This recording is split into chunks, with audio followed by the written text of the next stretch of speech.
আপনারা বলেন তো, মসজিদের মধ্যে হামলা করেন, এটা কি সাধারণ কথা?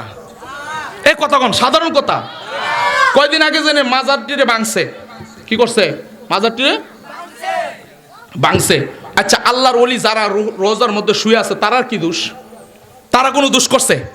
এই কথা বলেন, তারা কোনো দোষ করছে? করছে কারা? যারা মাজারের আশেপাশে গান বাজনা করছে, নারী পুরুষ একসাথে করে বিভিন্ন গান বাজনার আয়োজন করছে, যারা ইসলাম বিরোধী কাজ করছে, গাজার আসর বসাইছে, তারার হয়েছে দোষ। কিন্তু আল্লাহর ওলি যারা রওজাতে শুয়ে আছে তারার কোনো দোষ। আমরা চাইলে সবাই মিলে, আমি আপনি সবাই মিলে মাজারের পাশে আশেপাশে যদি গাজার আসর হয়, নারীর আড্ডা হয়, আমরা সবাই মিলে প্রতিরোধ করব। কথা বলেন ঠিক কিনা? আমরা সবাই মিলে আমরা এটা লড়াই করব। আমরা সবাই মিলে তাকে ওইখান থেকে ঘাট ধাক্কা দিয়ে বের করে দেব। কিন্তু আল্লাহর ওলির মাজার ভাঙার ক্ষমতা কাউকে দেওয়া হয় নাই। কথা বলেন ঠিক কিনা? এই কথা বলেন ঠিক কিনা? আচ্ছা, আপনি কোন হুজুর, আপনি বলেন, সাধারণ একটা কবর, মনে করে একটা রিক্সাওয়ালার কবরই, কার কবর? একটা রিক্সাওয়ালার কবর, একটা মুসির কবর হোক, আরে বেটা হিন্দু হোক, খ্রিস্টান হোক, বেদিন হোক, নাসারা হোক, কিন্তু ওই কবরের মধ্যে ফাউ দিয়া লাত্তি মারন, হ্যামার দিয়া বাইরান, এটাকে সাধারণ, এটাকে মানবেন আপনারা কেউ? না। একটা মানুষ বলেন না মানবেন? আরে মানবেন? আর আপনারা দেখছেন না এই মাজারের উপরে একটা হ্যামার দা বাইরেছে? কথা কোন ঠিক কিনা?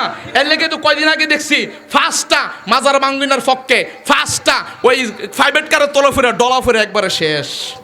আল্লাহকে আমি এমনে ধরতাম না, আমি হেমনে ধরাম। ইন্না বাতশা রব্বিকা লাশাদীদ। আমি আল্লাহর ধরা বড় শক্ত, আমি আল্লাহর ধরা বড় শক্ত। আমি আল্লাহ যাকে ধরি, ফেরাউনের মতো কাফেরকে, নমরুদের মতো কাফেরকে আমি ল্যাংরা মুসা নাকদাড়ু হয়ে মারি। কথা কোন ঠিক কিনা? কষ্ট হচ্ছে বাজান? যখন কষ্ট হচ্ছে, সাবধান। আল্লাহর ওলির সাথে দুশ্মনী করবা, দেখবা আস্তে আস্তে টের পাইবা। কথা কোন ঠিক কিনা?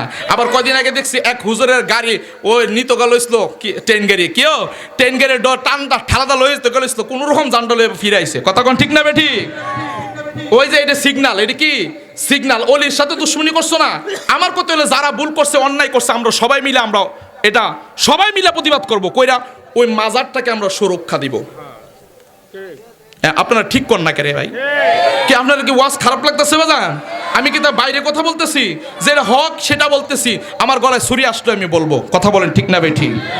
এটা মনে রাখবেন, এই আব্দুল্লাহ রাজা ফাতিহি কাউকে ভয় করে না, কারণ এই আব্দুল্লাহ রাজার জন্য একটা ব্যক্তি দোয়া করে, সেটা হচ্ছে মা। সুবহানাল্লাহ বলে।